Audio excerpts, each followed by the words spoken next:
Principal Farida Fraz, Mr. Paleti, distinguished ladies and gentlemen, and the graduating class of 2025. The world you're going to inherit is a world which was never there before. It's a new world you're moving into. You're graduating into the coming age of singularity, where machine thinking is going to surpass human thinking. Today's language models have an IQ of 120, and it is expected that by 2029-30 they'll have IQ of 200, which possibly only 3 or 4 people in the world have. And alongside, artificial intelligence is completely rewriting all the rules of work, of life, and human existence.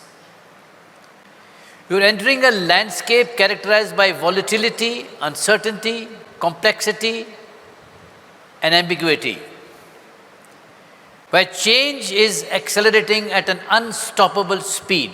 It is the new norm now. Get used to it. If change is not happening, you should be worried about it. You're moving from a stable, predictable world of your family, of your community, of your school, into a world that is completely unstable. A world we cannot predict. A world of future probabilities, unknowns. We don't know what the tomorrow is going to be like. Where disruptions are going to be the norm. And this disruption is not going to be over decades, or years, or months, or weeks. It could be in one single day. And this disruption is not only political, economic, and social. This is going to disrupt you. That is the point I want to underscore. You're moving into a world where there is a serious leadership deficit. Just look around. Look around the world, the countries, wherever you are. Where are the leaders? Where are they gone? We don't find any one of them. Very few of them possibly. Today, great leaders are an endangered species. The old world, which we were used to, your parents were used to, and you were used to, was a world where everything was command and control, titles, position, money, wealth. In the new world, the leadership begins with you. And I'd like to say something to you and to your parents. And this is a minority view possibly.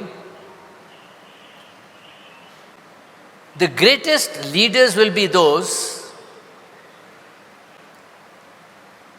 who make their presence felt by their absence. How beautiful that is.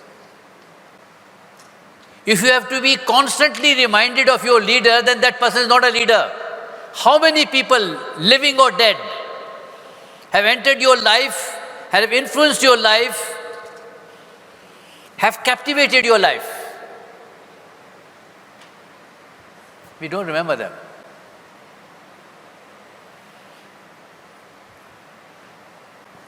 The question before all of you will be, who will you create yourself to be? And I'm going to give you my answer to it. What I think should be your answer.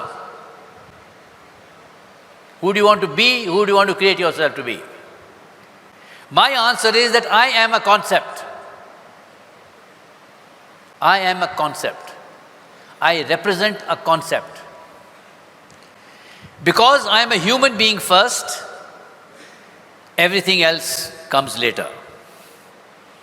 Because the kingdom of God is within me. Because I am a divine creature.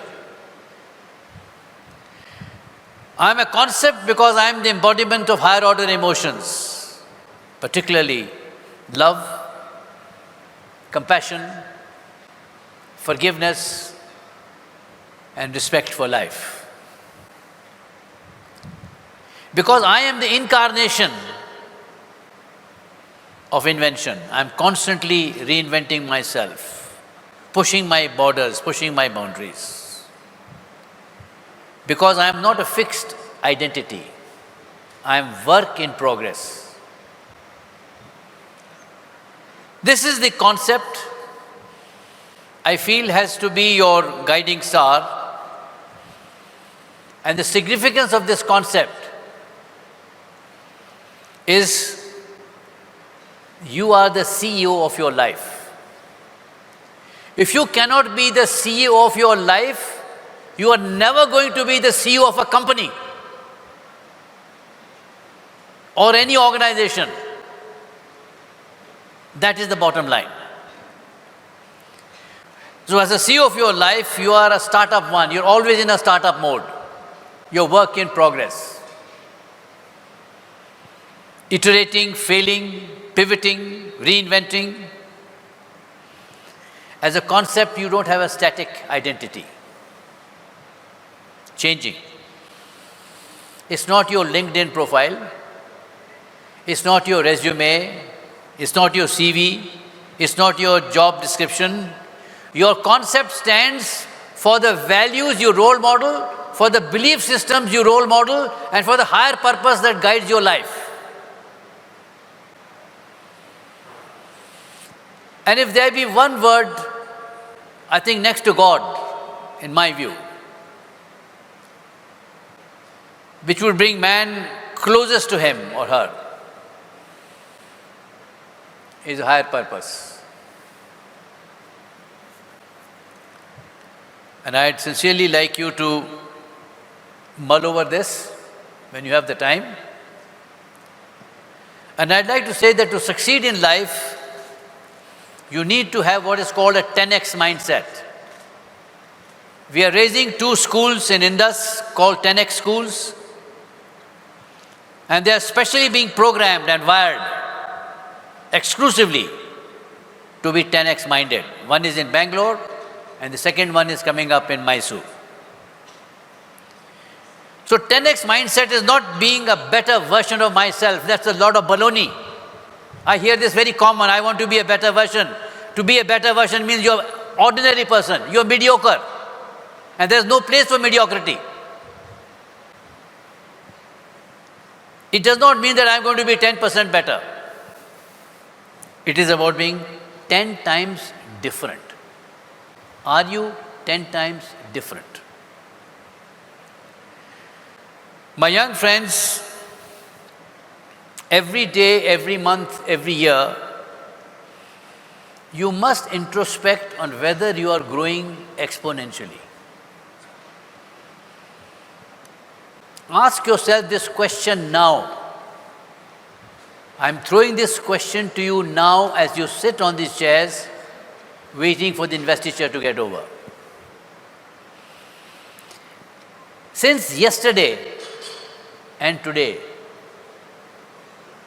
has there been even 1 mg, you know that medicine which you get 1 mg, has there been 1 mg of change in you in the last 24 hours? If there has been no change, you need to be worried. There's something wrong with you.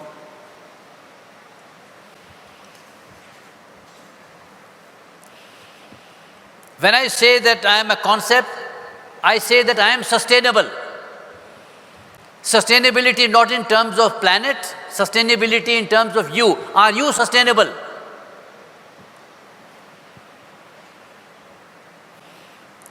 Sustainability is about sustaining your purpose, your growth, your passion, your energy, and your health.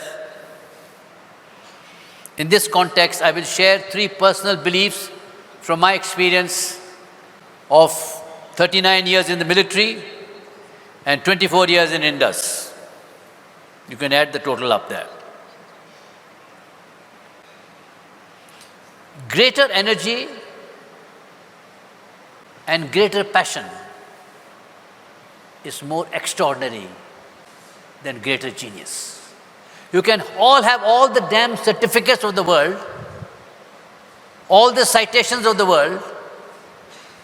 If you don't have the energy and the passion, you will drop to mediocrity. It is this energy and this passion which drives a man and a woman. The second thing is, to be sustainable, one has to be a lifelong learner. Not about chemistry, physics, and Donald Trump. Lifelong learning is learning about myself, self-awareness. Who am I? Why am I here in the first place? Do I have a manifesto? Do I have a plan? Because when you stop learning, you will stop evolving. And the third belief is, to be sustainable, you have to be driven by higher purpose. If you don't have a higher purpose, it makes a nonsense of whatever God or religion or mantra or anything which you believe in. It means nothing, it's nonsense.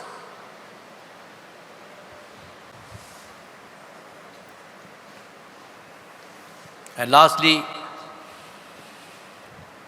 I am a human being. I am human. In this age of artificial intelligence, the only edge we have as human beings over artificial general intelligence, which is around the corner, is our unique human qualities.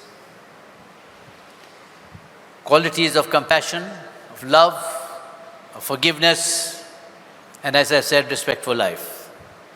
Your challenge is going to be not making money, not sticking to your jobs.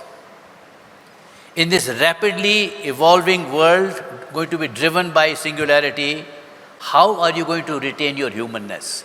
That is your challenge. In future, when machines may outthink us, our greatest strength will lie in our capacity to love and our ability to receive love. Most of us do not know how to love, and when love is given, they don't know how to receive it.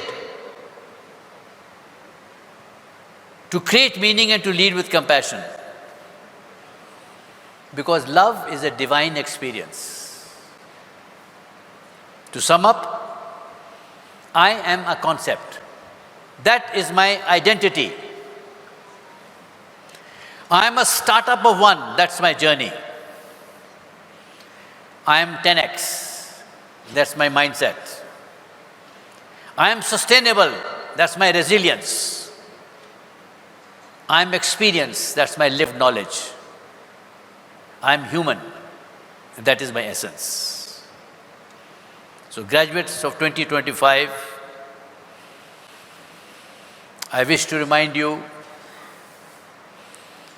and also to remind you when you graduate from your colleges and universities, the world does not need more graduates.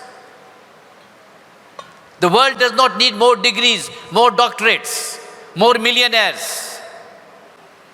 The world needs living pioneers who are living concepts, who refuse to be defined by labels, who reinvent themselves continuously in the face of disruption, who lead innovation, and who are very good human beings.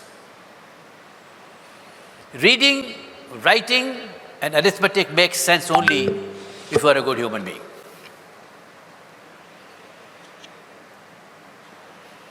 And just to keep reminding you, the future is going to belong to outliers. There is no place for average people. To people who are paranoid, to people who are innovators, and those who can design their future. Therefore, go forth and become the concept the world has never seen before. Go forth and become the concept that when your parents and your friends meet you again, they'll take a little time to recognize who you are and what you stand for. Therefore, On behalf of everybody here, I wish you all the very, very best. And I have no doubt in my mind that with the opportunity that you received at Indus,